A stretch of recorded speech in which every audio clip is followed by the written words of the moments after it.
बात रखने का।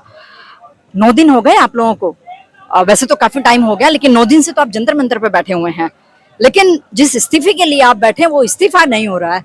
तो क्या वजह लग रही है कि सरकार के पास ऐसी क्या कमी है कि वो इस्तीफा लेने में इतनी ढिलाई कर रही है? और आप लोगों का जो धरना प्रदर्शन है ये डे बाय डे, मैं कह रही हूँ कि जैसे भगत सिंह ने कहा था ना कि अभी और चलने दीजिए, अभी और चलने दीजिए, तो उस तरह से आपका धरना मैं कहूँ कि पहले तो सिर्फ जंतर मंतर पे था, अब तो पूरे भारत में इसकी चिंगारी जा रही है। तो कैसे देखते हैं इसको और क्या रिजल्ट आप लोगों को लगता है? मंद लोगों की चिंगारी ज्यादा दिन तक चलती है और जितनी ज्यादा चलेगी उतना उजाला कंसिस्टेंट होगा।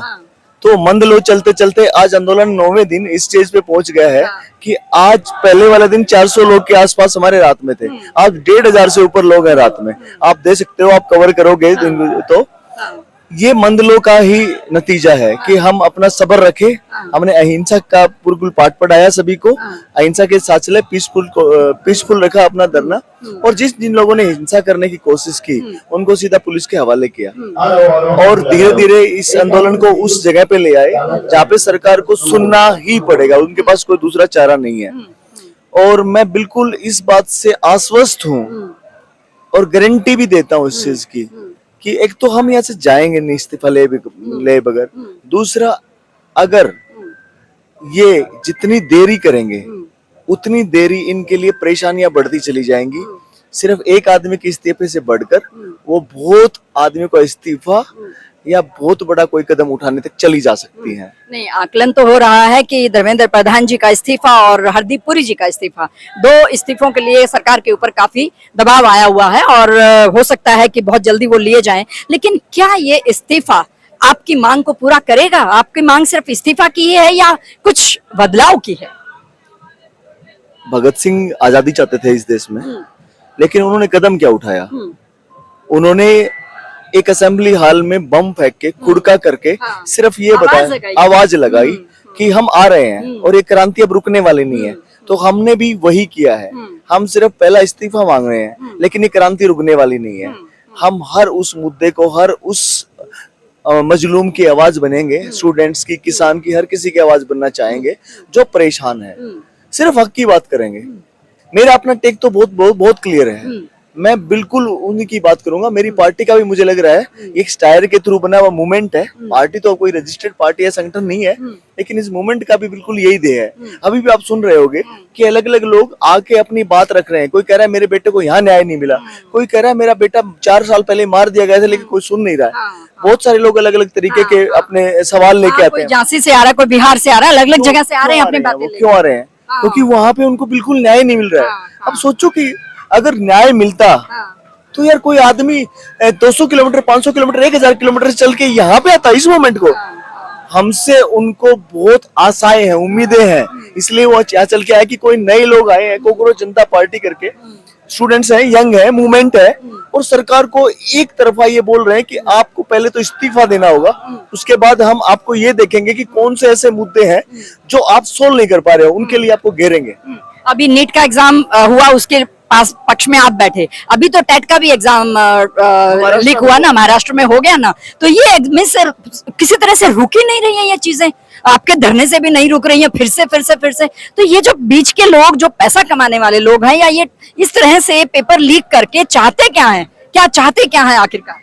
सबसे पहले चाहत की बात करें तो मुझे तो समझ में नहीं आ रहा कि कितना पैसा होना चाहिए, कितना जरूरी है, मुझे नहीं पता। और खरीदने वाले भी तो देखिए, पेपर लीक हो रहा है तो कोई ना कोई खरीद रहा है, वही तो बात हो रही है ना। मैं इस मेहनत से तो हर कोई चीज चुराने लग गया है। मेहनत के साथ साथ है ना, जो लोग पेपर खरीद रहे हैं उन्होंने मेहनत नहीं की होती, वो वाइल्ड कार्ड एंट्री चाह रहे हैं सिस्टम में, और ये बहुत बड़ा कार्टेल है मैडम। मैं कार्टेल इसलिए कह रहा हूँ कि आप सपोज करो 1000 स्टूडेंट है एक एग्जाम के लिए, 2000 लगा लीजिए, 1000 स्टूडेंट या 2000 स्टूडेंट को अगर एक व्यक्ति से 10 लाख रुपए लिए जाएं, सिर्फ 10 लाख रुपए, तो एक जगह, एक मोमेंट से 2000 करोड़ रुपए आ जाते हैं, एक जगह से, एक एग्जाम से 2000 करोड़ रुपए आ जाते हैं। और अगर यही 120 का लीक की बात कर रहे हैं तो ये तो 2500 करोड़ से लेकर 2.5 लाख करोड़ तक का घोटाला हो गया। अगर इतना बड़ा स्कैमिस्ट बैठा है, इतना बड़ा कार्टेल है, तो उसमें तो हर कोई होगा, नेता भी होगा, ब्यूरोक्रेट्स भी होगा, बड़े बड़े लोग होंगे, हो सकता है विदेशों में बैठे लोग हो। इतने बड़े कार्टेल को एक्सपोज नहीं होने देंगे। वो छोटी मुर्गी पकड़ते हैं, दबोचते हैं, सामने लाते हैं, हो सकता है वो तो मुर्गी होगी हो भी ना, तो किसी भी आदमी को पकड़ के कहेंगे जिम्मेवारी ले लो, कोई बात नहीं, हम छुड़वा लेंगे आपको। तो ये सब सिस्टम चल रहा है। लेकिन ये सिस्टम आप जो कह रहे हैं, आप धरना दे रहे हैं, 9 दिन हो गए हैं, पेपर भी लीक हो लिया, पेपर दोबारा भी हो गया, बच्चों के सेंटर अबू धाबी तक भी पड़ गए, तो भी इस्तीफा नहीं आ रहा है। इसका वजह क्या है कि सरकार के पास या तो कोई दोबारा एजुकेशन मिनिस्टर बनने वाला कोई नहीं है, या धर्मेंद्र और धर्मेंद्र प्रधान, 2 शब्द आप लोग यूज कर रहे हैं यहाँ पे, धर्मेंद्र जी और प्रधान जी, 2 का इस्तीफा आप लोग लेना चाहते हैं, तो वो इतने ज्यादा काबिल हैं कि उनके ऊपर किसी तरह की गाज नहीं आनी चाहिए, ऐसा कुछ सरकार सोच रही है? देखो, वो मुझे तो नहीं पता था पहले, लेकिन जब ये हुआ कि नीट का तीसरा भी लीक हो गया है, तो मुझे तब मैंने थोड़ा सा रिसर्च किया तो पता चला कि वो संगठन से आते हैं, एबीवीपी से, और उसके बाद वो आरएस से आते हैं, और उसके बाद उनका कहते हैं स्थान तीसरा, चौथा, पहला जो भी है संगठन में, तो बड़ी मुश्किल है इस्तीफा देना। अब बीजेपी में इस्तीफा हुए भी नहीं है, कोई स्टोरी भी नहीं है। जिम्मेवारी, अकाउंटेबिलिटी नाम की तो चीजें है ही नहीं वहाँ पे, और जैसे पूछने लग जाओगे तो कोई दूसरी डपली बजा देंगे आपके सामने, है ना, तो वो डपली आपको जात पात पे या धर्म के बजा के आपको डाइवर्ट कर देंगे। तो ये कोशिश तो बहुत कर रही है सरकार, अभी भी हमारे चारों तरफ गोल गोल घूमने की कोशिश कर रही है, लेकिन हम अड़िग हैं। सरकार को सुनाई दे या ना दे, हम कान तक जरूर पहुंच रहे हैं उनके, कि छोटी छोटी खबरें तो हमारे पास भी आ रही हैं। और इस बार अगर 2 से 3 दिन और सरकार ने हमें यहाँ पे परेशान किया या हम नहीं दिया, तो अब की बार धमाका कान तक पहुंच जाएगा। सोनम वांगचुक जी का जुड़ना ये कान तक धमाका ही तो है। हाँ, मैं इसी डायनामाइट की बात कर रहा हूँ कि हमने डायनामाइट लगा दिया है, और अगर ज्यादा वेट करवाया हमें तो ये डायनामाइट कान के पास जाके बजेगा। लेकिन वो पक्ष ये भी कह रहा है कि सोनम जी अपने लद्दाख में सक्सेस नहीं हो पाए, अब उनको एक यहाँ पर प्लेटफॉर्म मिल गया, इसलिए वो यहाँ आके जुड़े हैं इन बच्चों के साथ। क्रांति का रखा हुआ एक कदम भी सक्सेसफुल होता है, इन्होंने वो कदम जरूर रख दिया वहां पे, वो सक्सेस नहीं हो पाई या क्या, मतलब क्या परिभाषा है आपकी सक्सेस नहीं हो पाए? आपने एनएसए लगाया उनके ऊपर, एनएसए लगाया, जबकि वो तो उनके इतने सारे पुरस्कार सरकार की तरफ से मिले, फिर भी उनके ऊपर एनएसए लगा है। 2025 सितंबर में लगाया उनके ऊपर, और मार्च 2026 में उन्हें रिहा भी किया है, वो एनएसए हटा के उन्हें रिहा किया है। क्लैरिफिकेशन क्या थी सरकार के एनएसए पे? कोई क्लैरिफिकेशन आई है किसी की तरफ से? कोई ड्राफ्ट किसी ने दिखाया कि एनएसए को क्यों रिमूव किया है? तो आप अपनी 6 महीने के लिए मेंटली हरासमेंट तो दिया नहीं, आपने अपनी मर्जी से एनएसए लगा दिया, मर्जी हटा दे, बेशर्मी की बात है, तो बहुत बड़ी बेशर्मी है। सवाल है, क्लैरिफिकेशन आपने कुछ नहीं दी कि हमने क्यों हटाया है। और तो आपके मन से ये सवाल पूछा जाना चाहिए ना कि वो 6 महीने एनएसए लगा कर एनएसए आपने हटा दिया। यही पूछा है अपने मन से कि आपको इस बात का भी जवाब देना चाहिए कि वो आपने हटा क्यों लिया फिर, और इनको सही साबित करने में 6 महीने आपने क्यों गवाए, और वो 6 महीने कौन देगा इनके? कहाँ से दोगे आप उनको 6 महीने? वो हरासमेंट कौन देगा? वो उनकी वाइफ जगह जगह घूम रही है, हर जगह जाके इंटरव्यू दे रही है, हर जगह न्याय के लिए अपनी फाइलें लगा रही है, चीजें दिखा रही है, वो कौन देगा? हमने पहला सवाल, लोगों का विकास रुका, शिक्षा के लिए तो वो कितना बड़ा काम कर रहे हैं, जब उनका मेन लीडर ही जेल के अंदर बंद है, वो भी एनएसए के तहत, तो कितने बच्चों का मॉरल टूटा इस बात से। मैडम, ये अनपढ़ लोगों का देश हो गया।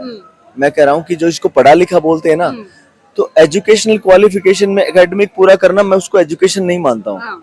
अगर आप खैरात में हिंदू मुस्लिम देंगे हमें, तो आपका एजुकेशन का कोई मतलब नहीं है ना, आपके पास कोई स्किल है, साइंटिफिक टेम्परामेंट की जितनी किताबें हैं उनको नष्ट करने में लगी हुई है, तो ऐसे में होगा क्या? जब आप साइंटिफिक टेम्परामेंट की बात करेंगे, अपने हक के लिए बात करेंगे, उन्होंने कहा कि मुझे हमें 6 शेड्यूल में डाल दो, और वो अपने मैनिफेस्टो में भी लेके दिया है, और उसका मतलब ये है कि हम 98% ट्राइबल वाला स्टेट है, तो आपको डालने में भी कोई दिक्कत नहीं होनी चाहिए।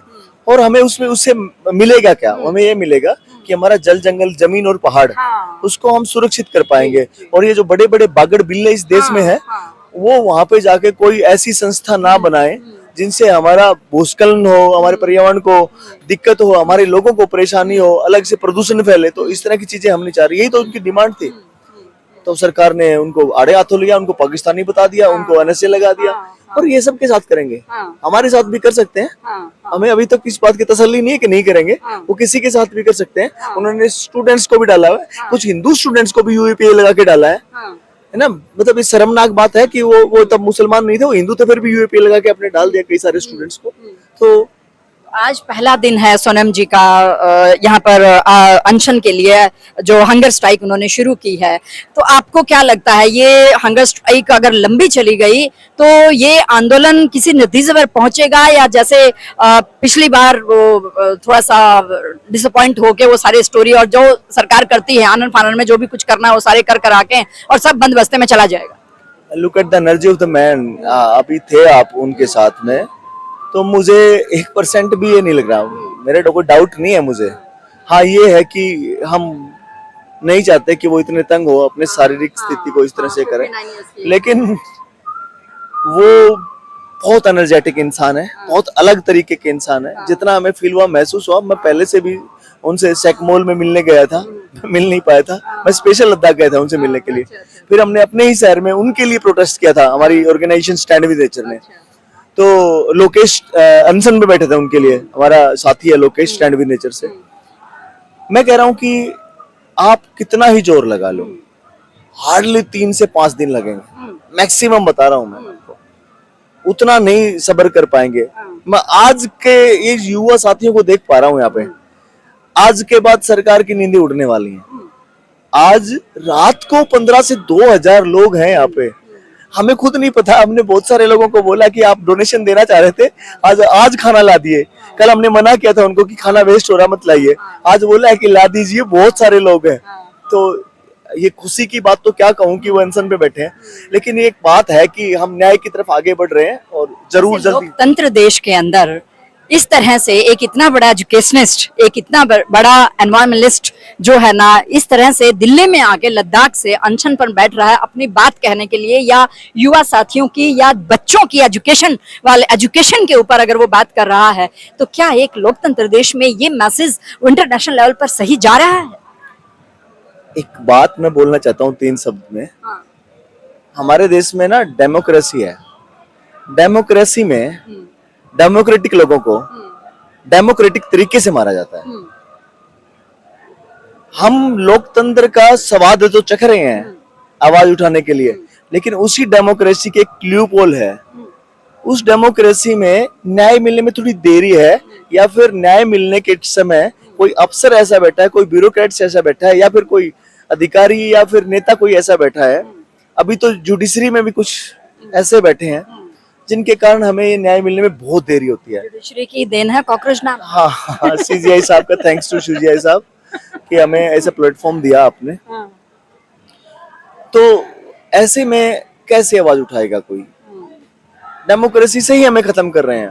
तो डेमोक्रेटिक तरीके से पुलिस को उन्होंने लगा रखा है, ठीक है, हम डेमोक्रेटिक तरीके से बैठे हैं, उन्होंने पुलिस को लगा रखा है, और फिर बीच में हमें डेमोक्रेटिक तरीके से बिठा देते हैं उनसे, पुलिस वालों से, कि उन्होंने थोड़ा सा पानी बंद किया, हम उनके पास जाएंगे, वो कहेंगे नहीं करेंगे, हम कहेंगे करना पड़ेगा, थोड़ा जोर से बोला, बोले गाली दिया, डेमोक्रेटिक तरीके से हमें बिठा दिया।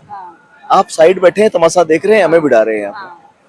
तो ये डेमोक्रेसी से ही हमें, इतने बड़े डेमोक्रेटिक देश में हमें खत्म करने की साजिश है।